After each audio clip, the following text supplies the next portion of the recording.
Is there? You gotta get it in. No.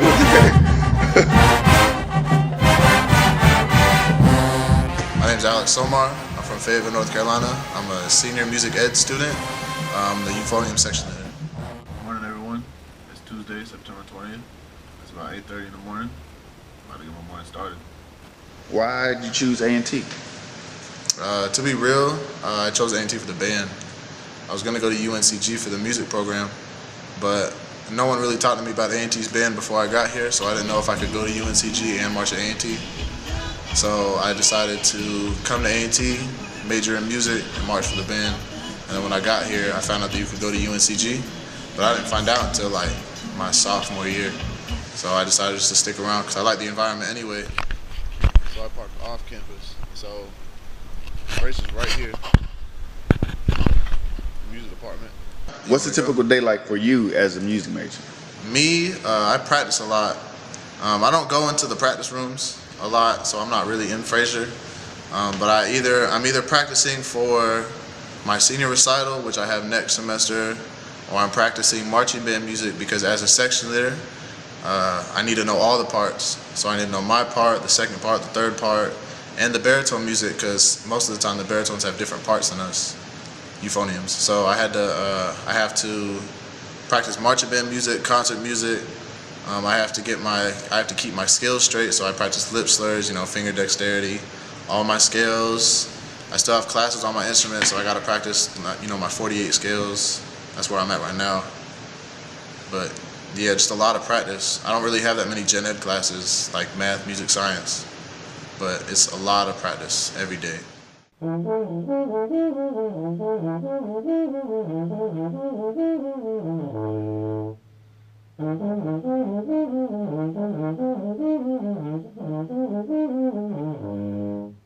just now leaving my last class of the day. I'm about to go kill some time, grab something to eat, and then get ready for practice at 4.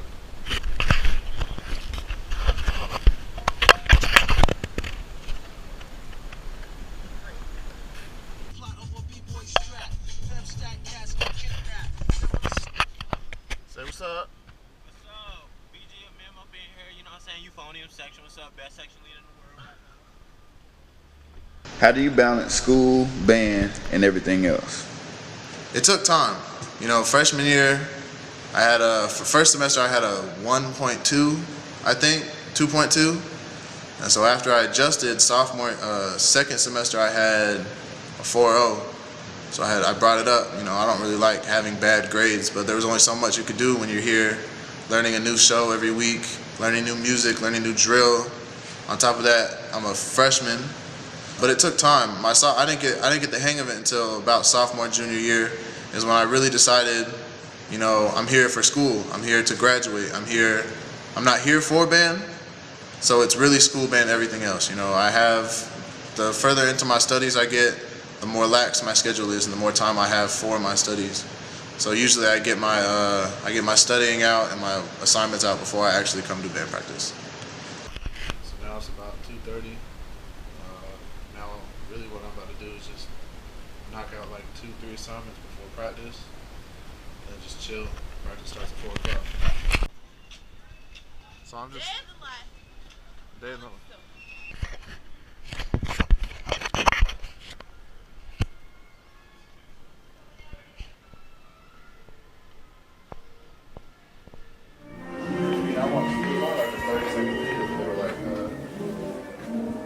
He's about to get tased, and he got shot.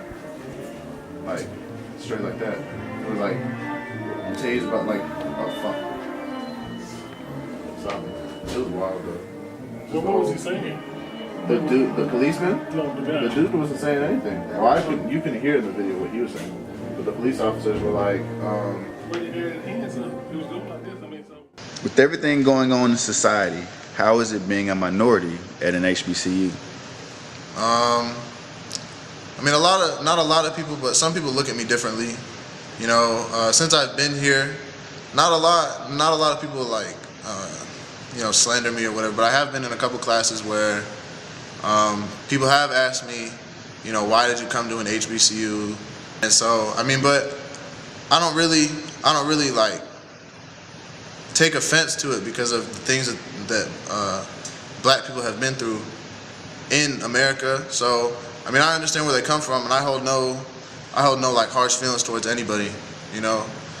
I love black people, white people, Asian people, Hispanic people. I love everybody the same, you know. But being a white person at a HBCU, you know, I don't really see it as anything other than being a student at a school.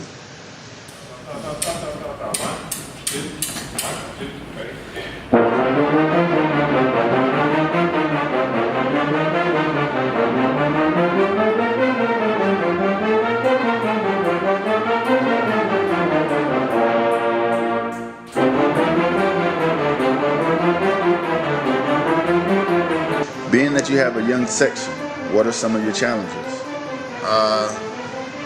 Teaching them how to play their horn correctly.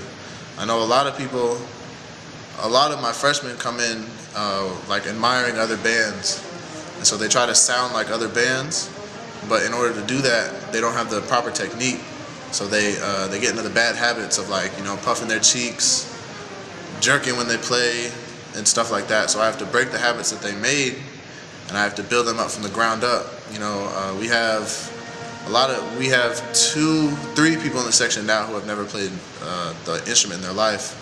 So I have to teach them how to play a brass instrument. I have to teach them how to read the clef that is correct for the horn. It's a lot of just like fundamentals, really. Once you build the fundamentals, everything else just comes naturally. How is it having the BGMM play some of your arrangements? It's a dream come true, honestly.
I used to arrange for my high school, and I used to arrange. Well, really, I still arrange the way I want the band to play. So I don't really write for my band.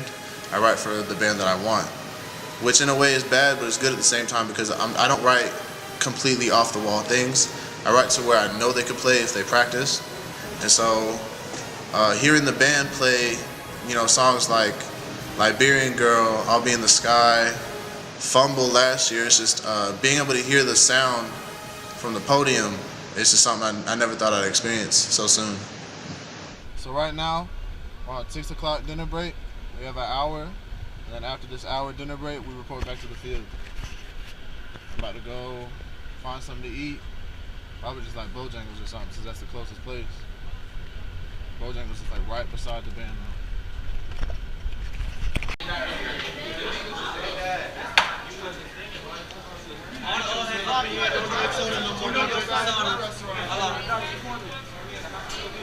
You ain't got nothing to say. Oh, hello, my name is Matt, and I'm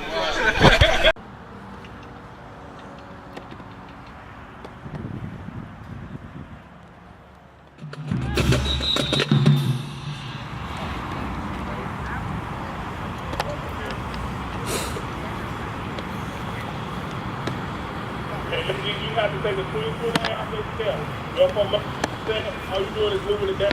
You want to jump over the hand. Go. Take it back. 16.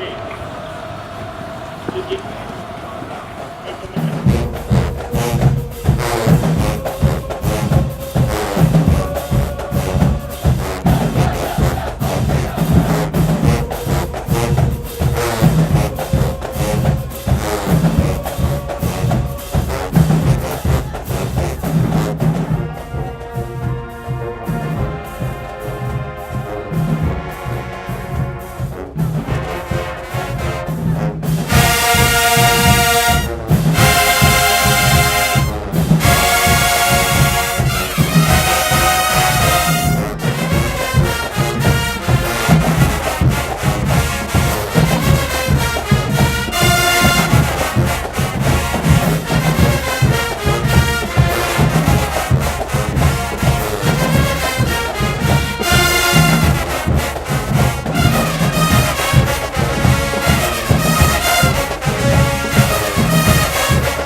Everybody good?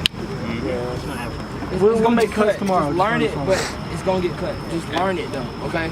Everybody needs to have that memorized, like not guessing nothing, memorized. Memorized. Does everybody understand that? Yes, sir. Okay, so right now, I'm gonna release y'all for sectionals, but before we go to sectionals, the whole band is about to burn up. So now that practice is over, it's about 10:30 at night. Every Tuesday, the band has a study blitz in the library. So we're about to go to the library, study for about an hour, hour and a half, and my day might be done. What do you want your legacy to be as a member of the BGMM? I want a song. I want an Aggie song. I want my name to be on an Aggie song. I know it's not, a lot of Aggie songs don't really start as Aggie songs. So I have to find a song that suits the band and to get it played every year, but I want a song that's played every year.